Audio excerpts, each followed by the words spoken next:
L-uffiċjali ta' dwana stazzjonati fil-Port Hilles għamlu qabda kbira oħra ta' droga kokaina li l-valur tagħha fis-suq huwa stmat li ammonta għal 32 miljun euro.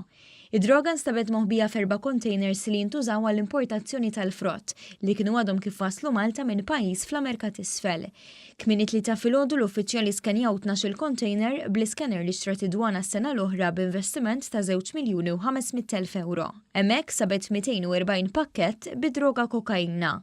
Fl-ewwel container kien hemm 37 pakkett, fit-tieni 54, fit-tielet 69 pakkett u fir-raba' container 80 pakkett. B'kollox instabu 288 kilogramma droga kokaina. Id-Direttur Ġenerali ta' Dwana Joe Ketkuti spjega li l-containers kienu sejrin f'pajjiż fl-Ewropa, madankollu għadu mhux magħruf jekk din kienx għas-suq Ewropew. Kienet operazzjoni li bejn il-ħadd u t-tagħbija kien hemm biss ftit sigħat fl-istess ġurnata. Aħna 12 il-container minn dawk illi niżlu kienu ta' interess għalina, tlabna li ġibuhomna f'din il-faċilità biex isir l-isken u minn dak l-isken ir-riżulta li 4 kienu kontaminati bid-droga.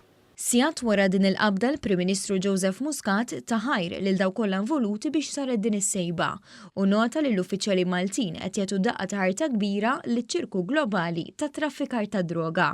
L-informazzjoni li għandna li din il-droga ma kienx destinata għas-suq Malti, ma kienet destinata għal suq Ewropew jew barrani ieħor.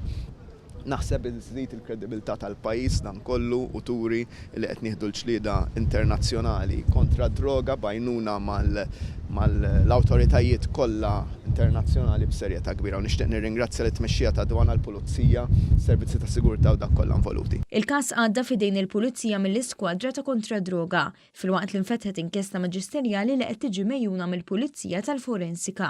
Id-dwana qalet li dawn il-qabdiet qed isiru bis-saħħa ta' strateġija ċara u investiment multimiljonarju li waqaf konsenji kbar ta' droga milli jaslu fis-swieq internazzjonali.